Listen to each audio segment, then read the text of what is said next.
bueno, si el profesor te lo explica, si el profesor se le ve bastante apasionado con el tema, si encuentra una manera de que los alumnos le interese, al final consigue un público muy atento, pero por lo general ya sabemos que al final los alumnos les suele costar a nivel bueno, de entretenimiento, digamos, al final requiere un esfuerzo que es memorizar muchas cosas. Hoy día yo creo que ya ha cambiado bastante, ya no tanto, ya no se busca aprenderte qué pasó en tal batalla en tal año, ¿no? Pero bueno, tradicionalmente ha sido así. Entonces es verdad que al alumno le molestaba mucho. Al final, pues Es estudiaba un que, poco por salir al paso.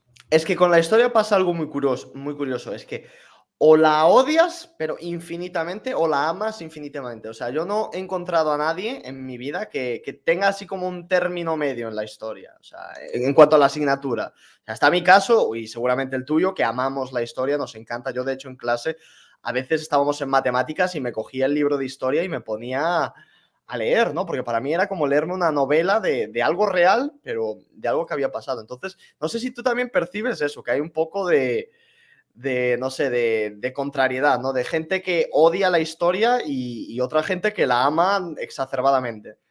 Bueno, con el tema de la historia ocurre una cosa, como tú has dicho, dices, bueno, ¿la amas o la odias? Bueno, yo diría que la indiferencia fruto de haber odiado la historia no es tan mala como el hecho de estar mal enterado. Estar mal enterado es peor y es más habitual estar mal enterado que no interesarte la historia, ¿no? Y entonces aquí incido ya un poco, llevándolo a mi terreno, al todo este tema de la leyenda negra, ¿no? ¿Qué pasa? Que es verdad que hay mucha gente que le gusta la historia, es verdad que hay mucha gente que le parece interesante, curiosa y demás, pero cae en el error de intentar ver con la moralidad actual o con el prisma moral actual, podríamos decir, para ser más correctos, y así juzgar los sucesos que han ocurrido en el pasado. Bueno, esto si es un suceso que ha pasado hace 5 o 10 años, pues lo puedo entender, 20 años incluso, y fíjate que el mundo ha cambiado mucho en 20 años.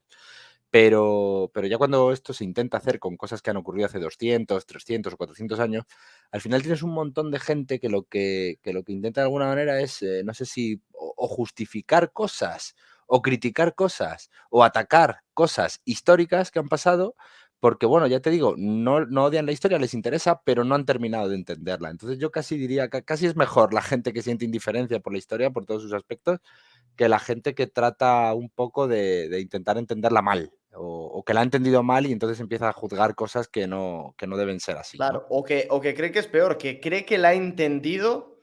Que esto es más difícil cuando una persona está emperrada en que sí, que él tiene la verdad absoluta y que sabe lo que pasó, cuando realmente, pues después, incluso hoy en día se ve mucho, ¿no? De gente queriendo explicarle a historiadores profesionales cómo fue la historia, o sea, y con esto muchas otras profesiones, pero por ejemplo, ahora que hablamos de este tema, también hay mucho